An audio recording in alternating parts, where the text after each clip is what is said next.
Hi, this is Kevin Yoder with the Yoder team for another episode of KevinYoder.tv. Thanks for tuning in. Today, we're going to talk about price bracketing. And this is a hot topic as well because in this new market condition, homes are selling faster.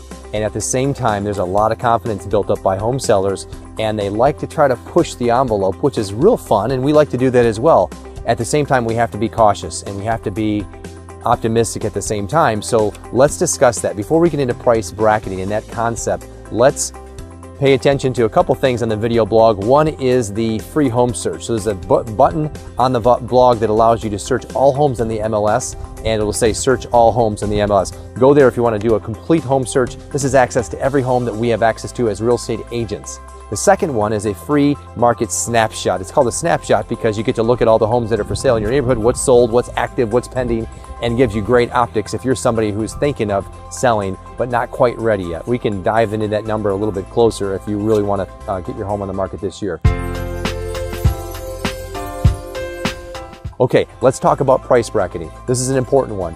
When you list your home for sale, you know that now in the new way of searching, buyers are online. They're searching through different websites and they're doing what's called bracketed pricing, which means they search high and low.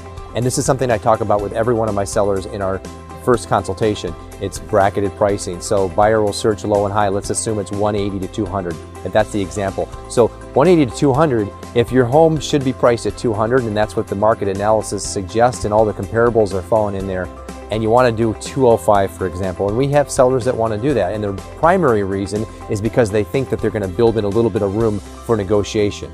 To that I reply, don't do that.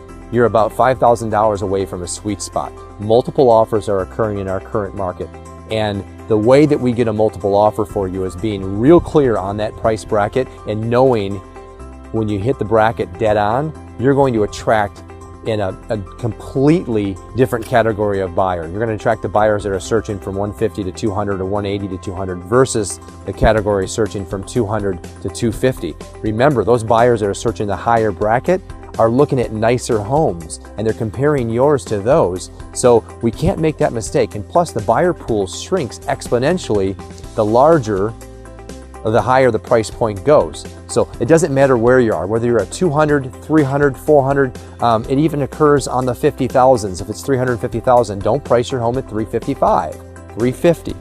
And there's so much evidence to support that. And if the seller says, hey, I want to do 305 because I want to build in a little bit of room and I can always negotiate down, to that I reply, you'll never have a chance to have the conversation because the buyer that you were supposed to be negotiating with never found your home online because they searched up to 300,000. And to them, your home doesn't exist. It's a strange concept. Think about it. Like they were supposed to live in your home for the next 20 years. They never knew your home even existed because they searched up to 300. They cut off the top end of their search on that MLS search or on Zillow or Truly or Realtor.com, whatever it is, and they didn't see your home. Your home is lovely and they could have bought it. And that happens with every buyer that could have potentially bought your home. So be clear on that.